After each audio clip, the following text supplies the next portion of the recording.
والذين آمنوا وعملوا الصالحات سندخلهم جنات تجري من تحتها الأنهار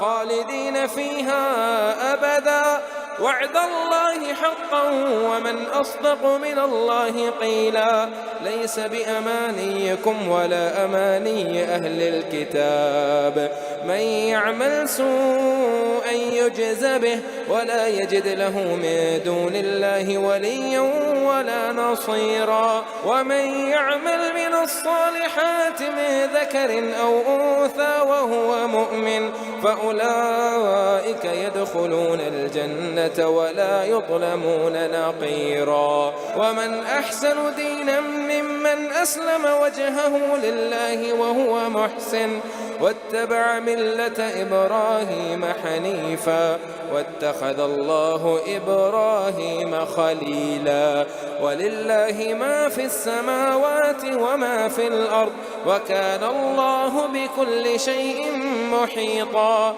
ويستفتونك في النساء قل الله يفتيكم فيهم وما يتلى عليكم في الكتاب في يتامى النساء اللاتي لا تؤتونهن ما كتب لهن وترغبون أن تنكحوهن والمستضعفين من الولدان وأن تقوموا لليتامى بالقسط وما تفعلوا من خير فإن الله كان به عليما وإن امرأة خافت من بعدها نشوزا أو إعراضا فلا جناح عليهما أن يصلحا بينهما صلحا والصلح خير وأحضرت الأنفس الشح وإن تحسنوا وتتقوا فإن الله كان بما تعملون خبيرا ولا تستطيعوا أن تعدلوا بين النساء ولو حرصتم فلا تميلوا كل الميل فتذروها كالمعلقة وإن تصلحوا وتتقوا فإن الله كان غفورا رحيما وإن يتفرقا يغني الله كلا من سعته وكان الله واسعا حكيما ولله ما في السماوات وما في الأرض ولقد وصينا الذين أوتوا الكتاب من قبلكم وإياكم أن اتقوا الله وإن تكفروا فإن لله ما في السماوات وما في الأرض وكان الله غنيا حميدا ولله ما في السماوات وما في الأرض وكفى بالله وكيلا إن يشأ يذهبكم أيها الناس ويأت بآخرين وكان الله على ذلك قديرا من كان يريد ثواب الدنيا فعند الله ثواب الدنيا والآخرة وكان الله سميعا بصيرا يا أيها الذين آمنوا كونوا قوامين بالقسط شهداء لله ولو على أنفسكم أو الوالدين والأقربين إن يكن غنيا أو فقيرا فالله أولى بهما فلا تتبعوا الهوى أن تعدلوا وإن تلووا أو تعرضوا فإن الله كان بما تعملون خبيرا يا أيها الذين آمنوا بالله ورسوله والكتاب الذي نزل على رسوله والكتاب الذي أنزل من قبل ومن يكفر بالله وملائكته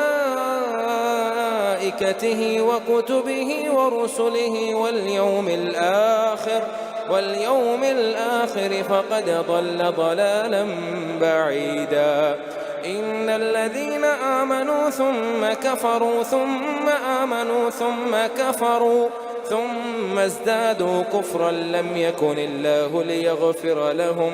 ولا ليهديهم سبيلا. بشر المنافقين بأن لهم عذابا أليما. الذين يتخذون الكافرين أولياء من دون المؤمنين أيبتغون عندهم العزة فإن العزة لله جميعا. وقد نزل عليكم في الكتاب أن إذا سمعتم آيات الله يكفر بها ويستهزأ بها فلا تقعدوا معهم حتى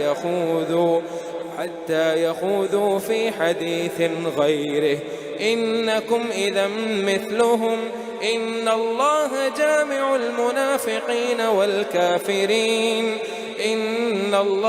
جامع المنافقين والكافرين في جهنم جميعا. الذين يتربصون بكم فإن كان لكم فتح من الله قالوا ألم نكن معكم وإن كان للكافرين نصيب قالوا ألم نستحوذ عليكم ونمنعكم من المؤمنين فالله يحكم بينكم يوم القيامة ولن يجعل الله للكافرين على المؤمنين سبيلا. إن المنافقين يخادعون الله وهو خادعهم وإذا قاموا إلى الصلاة قاموا كسالى يراءون الناس ولا يذكرون الله إلا قليلا مذبذبين بين ذلك لا إله هؤلاء ولا إله هؤلاء ومن يضلل الله فلن تجد له سبيلا. يا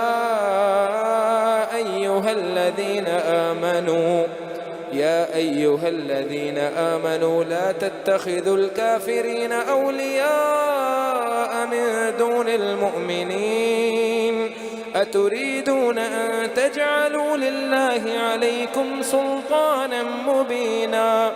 إن المنافقين في الدرك الأسفل من النار ولن تجد لهم نصيرا إلا الذين تابوا وأصلحوا واعتصموا بالله وأخلصوا دينهم لله فأولئك مع المؤمنين وسوف يؤتي الله المؤمنين أجرا عظيما. ما يفعل الله بعذابكم إن شكرتم وآمنتم وكان الله شاكرا عليما. لا يحب الله الجهر بالسوء من القول إلا من ظلم وكان الله سميعا عليما. إن تبدوا خيرا أو تخفوه أو تعفوا عن سوء فإن الله كان عفوا قديرا. إن الذين يكفرون بالله ورسله ويريدون أن يفرقوا بين الله ورسله ويقولون نؤمن ببعض ونكفر ببعض ويريدون أن يتخذوا بين ذلك سبيلا أولئك هم الكافرون حقا وأعتدنا للكافرين عذابا مهينا. والذين آمنوا بالله ورسله ولم يفرقوا بين أحد منهم أولئك سوف يؤتيهم أجورهم وكان الله غفورا رحيما. يسألك أهل الكتاب أن تنزل عليهم كتابا من السماء فقد سألوا موسى أكبر من ذلك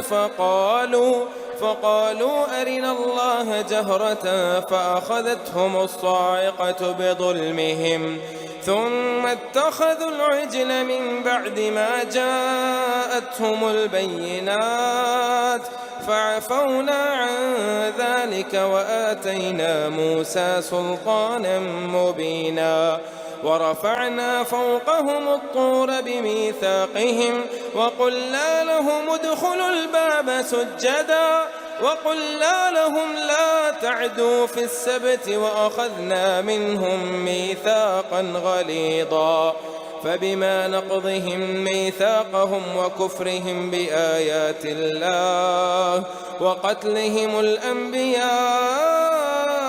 بغير حق وقولهم قلوبنا غلف بل طبع الله عليها بكفرهم فلا يؤمنون إلا قليلا وبكفرهم وقولهم على مريم بهتانا عظيما وقولهم إنا قتلنا المسيح عيسى ابن مريم رسول الله وما قتلوه وما صلبوه ولكن شبه لهم وإن الذين اختلفوا فيه لفي شك منه ما لهم به من علم إلا اتباع الظن وما قتلوه يقينا بل رفعه الله إليه وكان الله عزيزا حكيما وإن من أهل الكتاب إلا ليؤمنن به قبل موته ويوم القيامة يكون عليهم شهيدا فبظلم من الذين هادوا حرمنا عليهم طيبات أحلت لهم وبصدهم عن سبيل الله كثيرا وأخذهم الربا وقد نهوا عنه وأكلهم أموال الناس بالباطل وأعتدنا للكافرين منهم عذابا أليما لكن الراسخون في العلم منهم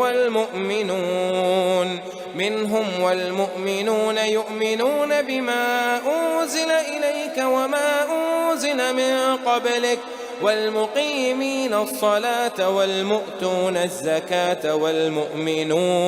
والمؤمنون بالله واليوم الآخر أولئك سنؤتيهم أجرا عظيما إنا أوحينا إليك كما أوحينا إلى نوح والنبيين من بعده وأوحينا إلى إبراهيم وإسماعيل وإسحاق ويعقوب والأسباط وعيسى وأيوب ويونس وهارون وسليمان وآتينا داود زبورا ورسلا قد قصصناهم عليك من قبل ورسلا لم نقصصهم عليك وكلم الله موسى تكليما رسلا مبشرين ومنذرين لئلا يكون للناس على الله حجة بعد الرسل وكان الله عزيزا حكيما لكن الله يشهد بما أنزل إليك أنزله بعلمه والملائكة يشهدون وكفى بالله شهيدا إن الذين كفروا وصدوا عن سبيل الله قد ضلوا ضلالا بعيدا إن الذين كفروا وظلموا لم يكن الله ليغفر لهم ولا ليهديهم طريقا إلا طريق جهنم خالدين فيها أبدا وكان ذلك على الله يسيرا يا أيها الناس قد جاءكم الرسول بالحق من ربكم فآمنوا خيرا لكم وإن تكفروا فإن لله ما في السماوات والأرض وكان الله عليما حكيما يا أهل الكتاب لا تغلوا في دينكم ولا تقولوا على الله إلا الحق إنما المسيح عيسى بن مريم رسول الله وكلمته ألقاها إلى مريم وروح منه فآمنوا بالله ورسله ولا تقولوا ثلاثة انتهوا خيرا لكم إنما الله إله واحد سبحانه أن يكون له ولد له ما في السماوات وما في الأرض وكفى بالله وكيلا لن يستنكف المسيح أن يكون عبدا لله لن يستنكف المسيح أن يكون عبدا لله ولا الملائكة المقربون ومن يستنكف عن عبادته ويستكبر فسيحشرهم إليه جميعا فأما الذين آمنوا وعملوا الصالحات فيوفيهم أجورهم ويزيدهم من فضله وأما الذين استنكفوا واستكبروا فيعذبهم عذابا أليما ولا يجدون لهم من دون الله وليا ولا نصيرا يا أيها الناس قد جاءكم برهان من ربكم وأنزلنا إليكم نورا مبينا فأما الذين آمنوا بالله واعتصموا به فسيدخلهم في رحمة منه وفضل ويهديهم إليه صراطا مستقيما يستفتونك قل الله يفتيكم في الكلالة إن امرؤ هلك ليس له ولد وله أخت فلها نصف ما ترك وهو يرثها إن لم يكن لها ولد فإن كانت اثنتين فلهما الثلثان مما ترك وإن كانوا إخوة رجالا ونساء فللذكر مثل حظ الأنثيين يبين الله لكم أن تضلوا والله بكل شيء عليم. بسم الله الرحمن الرحيم. يا أيها الذين آمنوا أوفوا بالعقود أحلت لكم بهيمة الأنعام إلا ما يتلى عليكم غير محل الصيد وأنتم حرم إن الله يحكم ما يريد. يا أيها الذين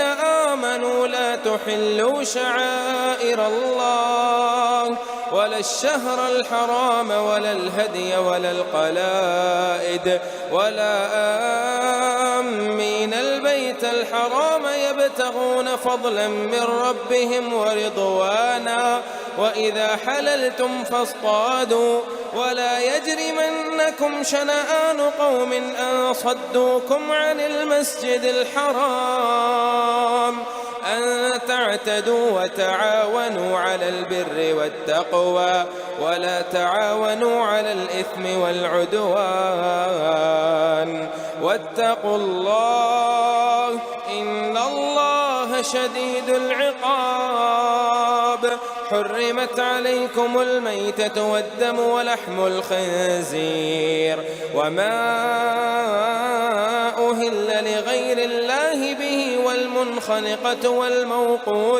والموقوذة والمتردية والنطيحة وما أكل السبع إلا ما زكيتم وما ذبح على النصب وأن تستقسموا بالأزلام ذلكم فسق. اليوم يئس الذين كفروا من دينكم فلا تخشوهم واخشوني اليوم أكملت لكم دينكم وأتممت عليكم نعمتي ورضيت لكم الإسلام دينا فمن اضطر في مخمسة غير متجانف لإثم فإن الله غفور رحيم. يسألونك ماذا أحل لهم قل أحل لكم الطيبات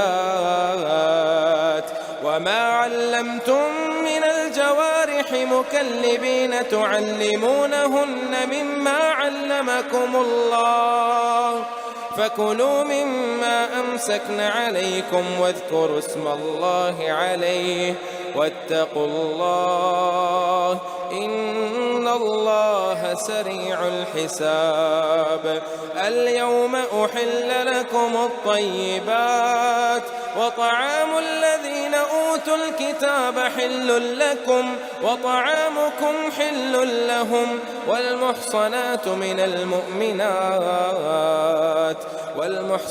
من الذين أوتوا الكتاب من قبلكم إذا آتيتموهن أجورهن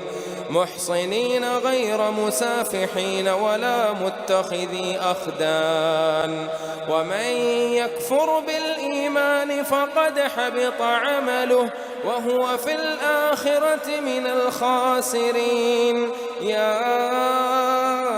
أيها الذين آمنوا إذا قمتم إلى الصلاة فاغسلوا وجوهكم وأيديكم إلى المرافق وامسحوا برؤوسكم وأرجلكم إلى الكعبين وإن كنتم جنبا فاطهروا وإن كنتم مرضى أو على سفر أو جاء أحد منكم من الغائط أو لامستم النساء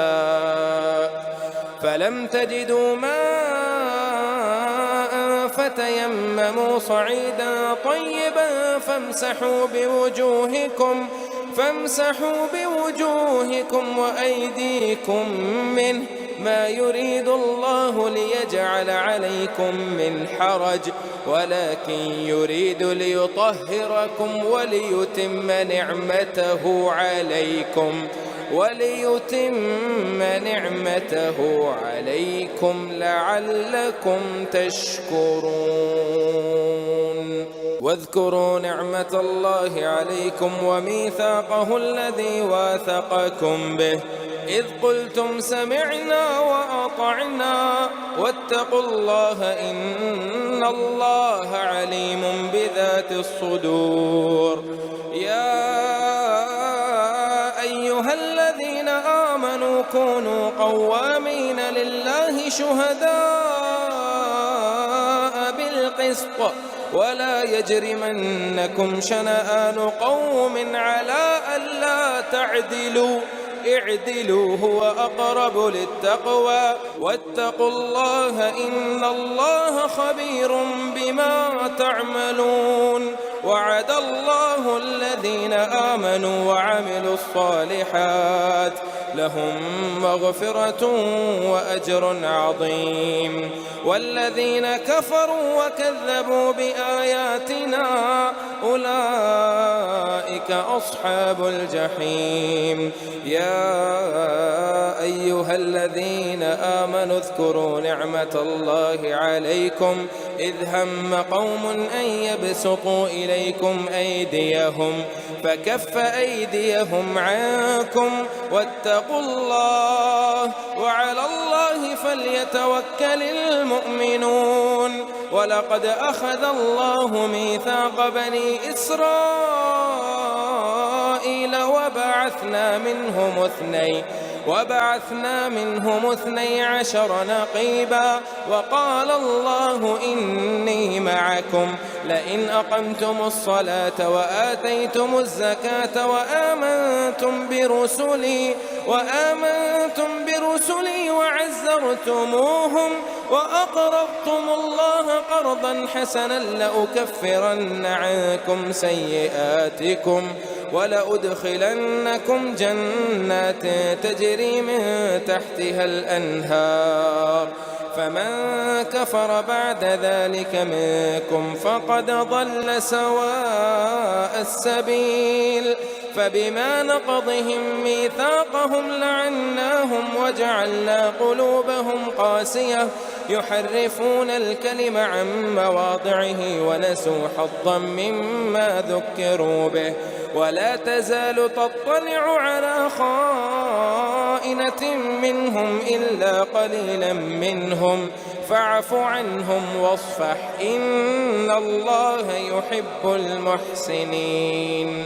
ومن الذين قالوا إنا نصارى أخذنا ميثاقهم فنسوا حظا مما ذكروا به فأغرينا بينهم العداوة والبغضاء إلى يوم القيامة وسوف ينبئهم الله بما كانوا يصنعون. يا أهل الكتاب قد جاءكم رسولنا يبين لكم كثيرا مما كنتم تخفون من الكتاب ويعفو عن كثير قد جاءكم من الله نور وكتاب مبين يهدي به الله من اتبع رضوانه سبل السلام ويخرجهم من الظلمات إلى النور بإذنه ويهديهم إلى صراط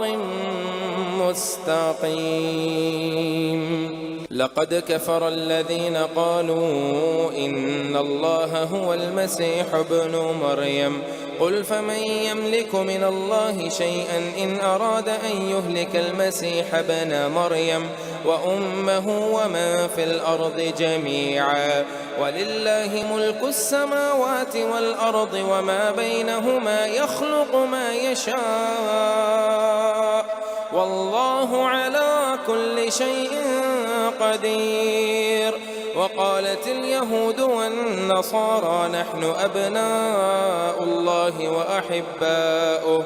قل فلم يعذبكم بذنوبكم بل أنتم بشر ممن خلق يغفر لمن يشاء ويعذب من يشاء ولله ملك السماوات والأرض وما بينهما وإليه المصير. يا أهل الكتاب قد جاءكم رسولنا يبين لكم على فترة من الرسل أن تقولوا ما جاءنا من بشير ولا نذير فقد جاءكم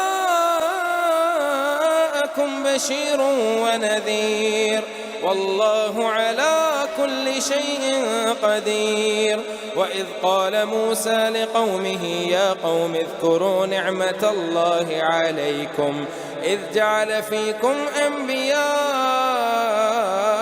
وجعلكم ملوكا وآتاكم ما لم يؤت أحدا من العالمين. يا قوم ادخلوا الأرض المقدسة التي كتب الله لكم ولا ترتدوا على أدباركم فتنقلبوا خاسرين. قالوا يا موسى إن فيها قوما جبارين وإنا لن ندخلها حتى يخرجوا منها فإن يخرجوا منها فإنا داخلون. قال رجلان من الذين يخافون أنعم الله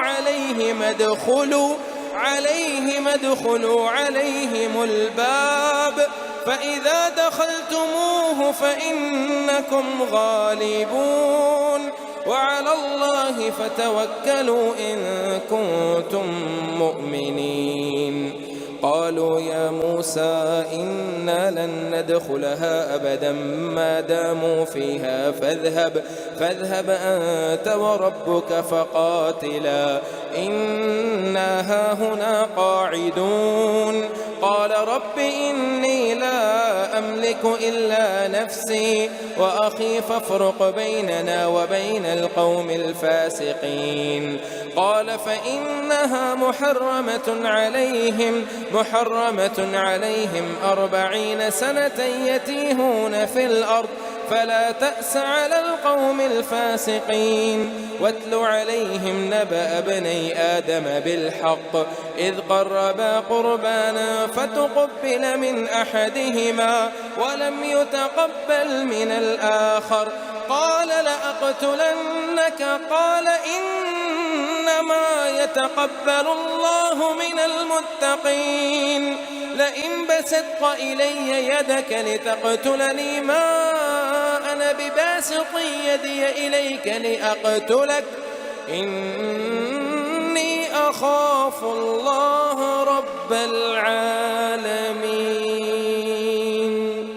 إني أريد أن تبوء بإثمي وإثمك فتكون من أصحاب النار وذلك جزاء الظالمين. فطوعت له نفسه قتل أخيه فقتله فأصبح من الخاسرين. فبعث الله غرابا يبحث في الأرض ليريه كيف يواري سوءة أخيه قال يا ويلتى أعجزت أن أكون مثل هذا الغراب فأواري سوءة أخي فأصبح من النادمين. من أجل ذلك كتبنا على بني إسرائيل أنه من قتل نفسا بغير نفس أو فساد في الأرض فكأنما قتل الناس جميعا ومن أحياها فكأنما أحيا الناس جميعا. من أجل ذلك كتبنا على بني إسرائيل أنه من قتل نفسا بغير نفس أو فساد في الأرض فكأنما قتل الناس جميعا ومن أحياها فكأنما أحيا الناس جميعا. ولقد جاءتهم رسلنا بالبينات ثم إن كثيرا منهم بعد ذلك في الأرض لمسرفون. إنما جزاء الذين يحاربون الله ورسوله ويسعون في الأرض فسادا أن يقتلوا أو يصلبوا أو تقطع أيديهم وأرجلهم من خلاف أو ينفوا من الأرض ذلك لهم خزي في الدنيا ولهم في الآخرة عذاب عظيم. إلا الذين تابوا من قبل أن تقدروا عليهم فاعلموا أن الله غفور رحيم. يا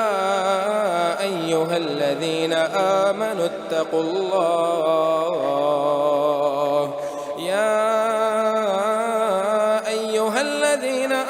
اتقوا الله وابتغوا إليه الوسيلة وجاهدوا في سبيله لعلكم تفلحون. إن الذين كفروا لو أن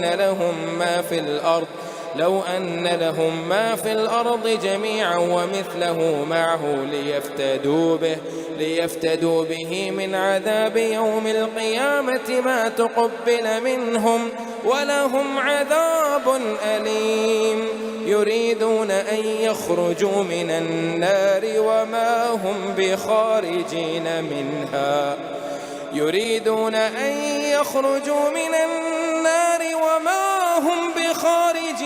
منها ولهم عذاب مقيم. والسارق والسارقة فاقطعوا أيديهما جزاء بما كسبا نكالا من الله والله عزيز حكيم. فمن تاب من بعد ظلمه وأصلح فإن الله يتوب عليه إن الله غفور رحيم. ألم تعلم أن الله له ملك السماوات والأرض يعذب من يشاء ويغفر لمن يشاء والله على كل شيء قدير. يا أيها الرسول لا يحزنك الذين يسارعون في الكفر من الذين قالوا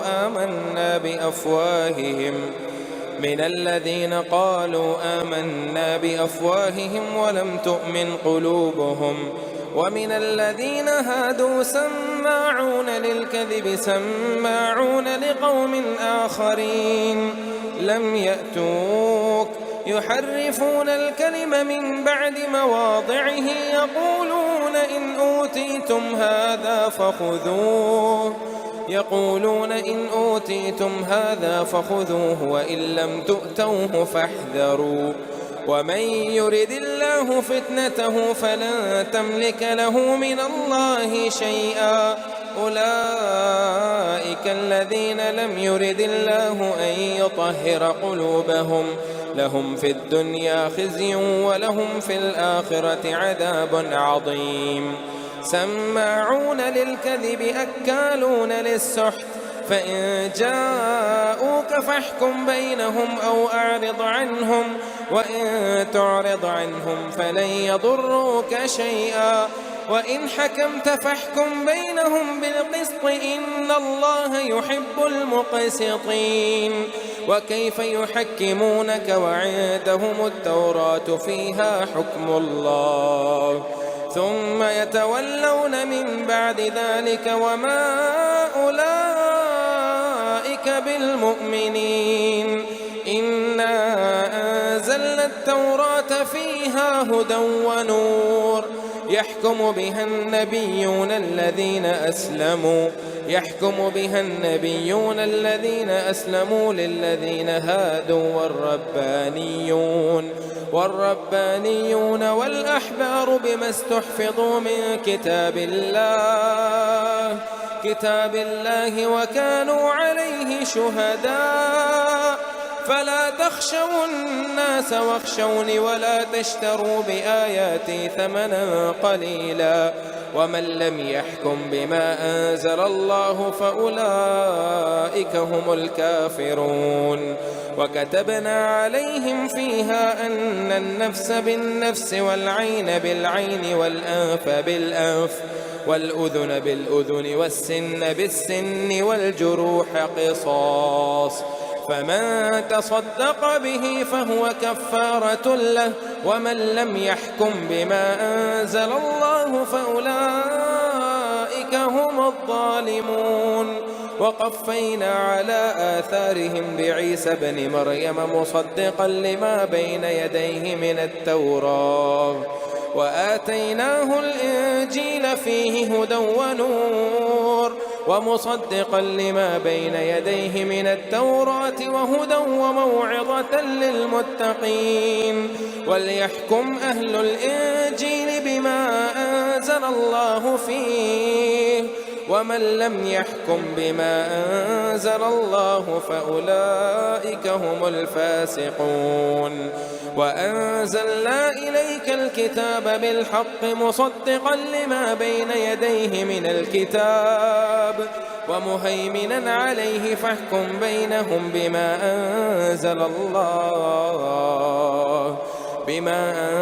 أنزل الله ولا تتبع أهواءهم عما جاءك من الحق لكل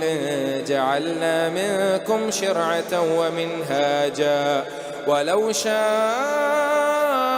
الله لجعلكم أمة واحدة ولكن ليبلوكم فيما آتاكم فاستبقوا الخيرات إلى الله مرجعكم جميعا إلى الله مرجعكم جميعا فينبئكم بما كنتم فيه تختلفون وأن احكم بينهم بما أنزل الله ولا تتبع أهواءهم واحذرهم أن يفتنوك عن بعض ما أنزل الله إليك فإن تولوا فاعلم أنما يريد الله أن يصيبهم ببعض ذنوبهم وإن كثيرا من الناس لفاسقون أفحكم الجاهلية يبغون ومن أحسن من الله حكما لقوم يوقنون